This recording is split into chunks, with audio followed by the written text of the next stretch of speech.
Voltamos com o nosso Tome Ciência, nesse especial sobre a Amazônia, a gente trata da questão do povo amazônico e as alternativas de desenvolvimento. Para isso, a gente conta com a presença da professora Tatiana Shaw, que trabalha muito com a área rural, né, e ambiental. Ela é da Universidade Federal do Amazonas.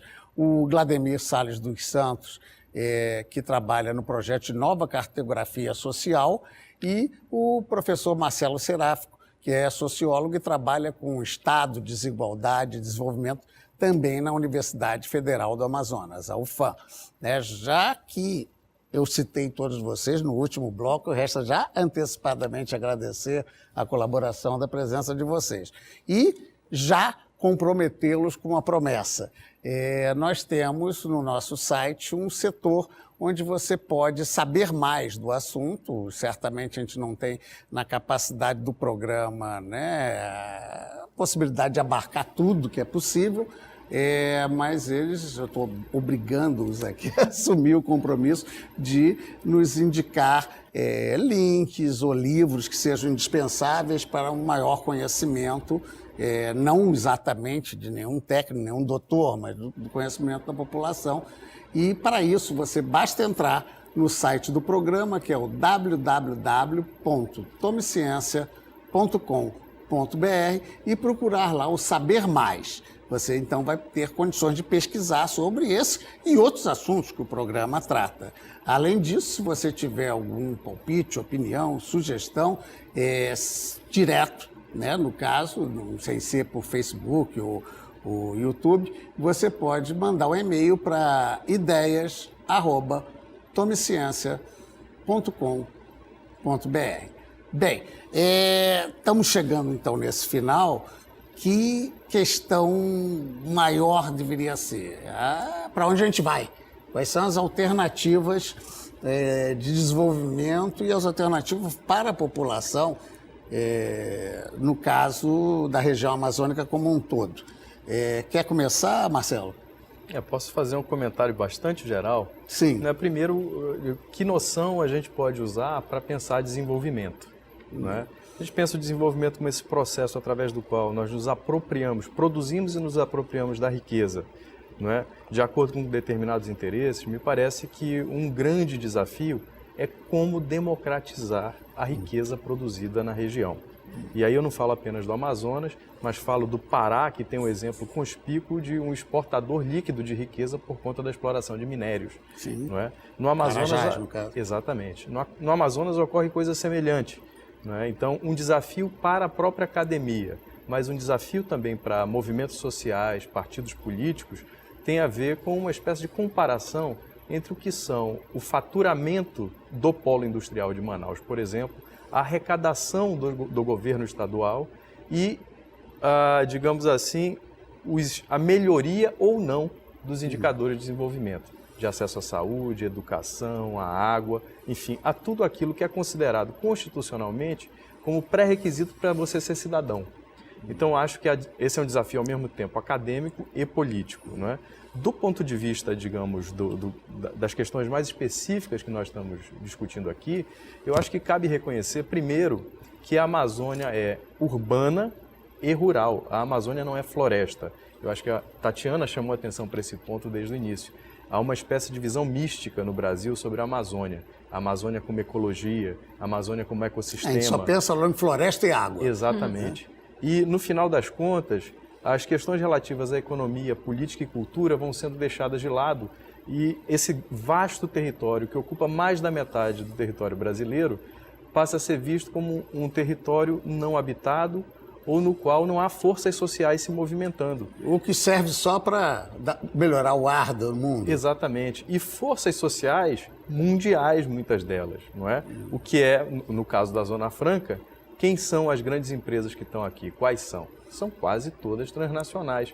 Num levantamento que eu procurei fazer em 2008, com alguns limites metodológicos, eu cheguei à conclusão de que só cerca de 18% dos investimentos no polo industrial correspondem a capitais locais do Amazonas. Quer dizer, esse é um dado expressivo acerca do que comanda essa economia, portanto. Ao mesmo tempo, você tem uma condição de precariedade de boa parte da população que é confrontada com altos índices de faturamento. Quer dizer, o que está acontecendo? Por que isso acontece? Como isso se mantém ao longo de tantos anos? Não é? Esse não é um debate da academia, esse é um debate eminentemente político. E da sociedade como um todo. E sem dúvida nenhuma, e eu acho que esse é um ponto importante, André, é um debate que desafia não apenas quem habita a região amazônica, mas que desafia o país na medida em que coloca um problema sério, grave, que atravessa toda a nossa história aqui da região, que é qual é o lugar da Amazônia na construção da nação brasileira. Eu acho que nós, cada vez mais, somos confrontados com realidades que nos levam a crer de que há um falso tema, né, sobre a internacionalização da Amazônia. Ela já foi internacionalizada. Desse ponto de vista econômico não há nenhuma dúvida. Ela já foi internacionalizada. O que significa que as mediações políticas para a internacionalização já foram feitas. Né? O que é um problema grave do ponto de vista da democracia. Deixa eu aproveitar exatamente esse gancho para pedir ao Vladimir qual seria, no seu entender, já que ele levantou essa, qual seria o entender de vocês do projeto, que certamente se unificam numa forma de pensamento em comum, qual seria o lugar da Amazônia no Brasil, ou como é que vocês veem esse processo? Acho que não está desligado dessa categoria de desenvolvimento, né? Acho que empiricamente nós podemos até pensar, concordando um pouco com Foucault, né, quando num texto sobre resposta epistemológica, né, ele vai dizer assim, que devemos fazer tarefas negativas, né? E uma das tarefas é justamente descartar qualquer ideia, né, que venha dentro de um determinismo, né? E uma das tarefas negativas é pensar a categoria de desenvolvimento, né? Ele vai dizer. Eu acho que tem que ser repensado, né, essa categoria, e tem que se redefinir a forma de pensamento na Amazônia, né? E penso que as oficinas de mapas, né, com suas realidades assim, específicas, localizadas na Amazônia, elas são referências, né, porque elas revelam atos de falas no sentido de cumprir com uma ideia, de uma condição que dá, vamos dizer assim, inteligibilidade para aqueles que não são reconhecidos, né, e que realmente estão se autodefinindo, né. O que você está propondo na ideia, pelo que eu estou entendendo, é que haja uma reação a esse movimento na realidade, econômico. Né? Se pensar numa ideia de diálogo, mas não um diálogo numa uniformidade, né? Mas num diálogo que venha ter como característica esse reconhecimento. Como reconhecer, né, as diferentes formas de existência que, na realidade, são, vamos dizer assim, organizações, né, já definidas historicamente, né, que cria seu espaço social ali, né, e que muitas vezes não são consideradas dentro de um processo de relação econômica. Você né? está defendendo que o povo ribeirinho sempre viveu com essa realidade e tem que ser considerado. E muitas vezes lideranças são criminalizadas, né, por conta justamente de uma reação contra um modelo, né, pro-custo, né, vamos dizer assim, específico, né, de desenvolvimento que tolhe as outras pessoas que estão dentro, que na realidade seria essa ideia, né, de considerar essas várias formas, né, de interpretação da Amazônia a partir deles mesmos, do outro que está ali considerar sofrendo. Mais. Exatamente. Como é que Tatiana veria exatamente essa possibilidade do ribeirinho? Ele tem uma quantidade de experiência, uma vivência que permite conviver com a mata, superar uma série de obstáculos. Em que isso pode ser considerado nesse projeto de desenvolvimento? O exemplo do povo ribeirinho pode ajudar no aspecto de repensar a Amazônia? Não só a Amazônia, o Brasil. Sim. Eu acho que o que é interessante... Minha origem é estudos de urbano, então eu vim para a Amazônia estudar as pequenas e médias cidades e acabei percebendo que os limites entre o rural e o urbano no interior do Amazonas são muito fluidos, que nem é o Rio, né?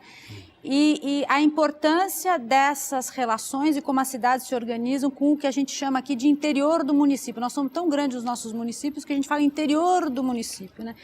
E a relação, né, e eu acabei na produção rural, né, por me preocupar com a questão do abastecimento. A questão do abastecimento trouxe, né, à tona, o que eu já falei aqui no programa, né, o que o nosso modelo de desenvolvimento está significando, que é uma transformação dos hábitos alimentares, uma transformação dos modos de vida, uma perda de conhecimento sobre o que se come ou não se come. Né? Também está trazendo, a gente tem todas as doenças tropicais, mais as doenças da modernidade. Nós somos um estado obeso, né? Nós somos um estado com altos índices de AVC. Né? Então, essa questão é muito importante. Né? A forma com que a Amazônia é destruída, é desmatada, é devastada, não é só com a agropecuária e com a madeira, mas também é esse desenvolvimento que vem. O que eu vejo que poderia ser feito, né, para a gente ser otimista? Poder concluir um pouco mais, né? Nós temos que fazer um desenvolvimento com conservação, né? Temos que fazer uma produção rural que valorize o que é da terra. Né? Aqui no Amazonas não temos nenhuma indústria no polo industrial que trabalhe com processamento de alimentos. Nós desperdiçamos camu-camu, bacuri, buriti, cupuaçu, tudo quanto é fruta a gente desperdiça. Aqui, se você quiser comprar uma fruta seca e você for no supermercado, ela vem de Minas.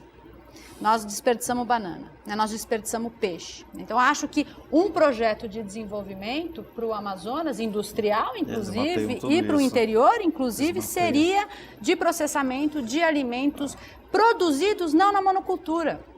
Aí que a gente tem que falar do Brasil, né? Aí que a gente bate na questão da soja, do milho e da monocultura, que assola o nosso cerrado e assola as outras partes.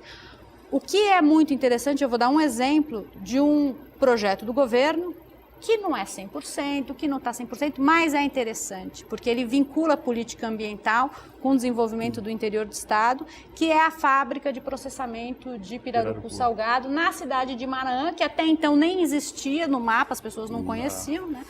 E hoje o governo instala uma fábrica de processamento de pirarucu, de uma salga mais elaborada do pirarucu, e compra o pirarucu dos lados manejados das unidades de conservação.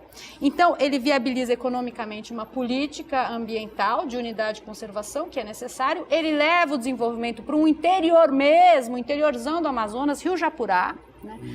E faz com que você reorganize toda a rede urbana daquela região. E o que é mais interessante, esse pirarucu salgado e seco de primeira qualidade, ele é vendido para merenda escolar, porque nós temos 2 programas, um do governo federal e um do governo estadual, de regionalização da merenda escolar, que já é um reconhecimento de que as crianças não estão comendo o que elas têm, né? Ou seja, para a gente concluir, que estamos no final do programa, a gente poderia dizer, não sei se vocês concordam, que a Amazônia, extra fato de que ela é parte do Brasil, precisa ser pensada pelo Brasil, mas ela pode se solucionar, ou seja, ela tem condições e recursos para se solucionar sem a invasão de fábricas estrangeiras, sem a necessidade da invasão agrícola e preservando o que até hoje se descobriu. É isso? Bem, então acabamos esse nosso programa agora, agradecendo mais uma vez a presença dos nossos participantes e a sua audiência amiga. Um abraço, até a próxima.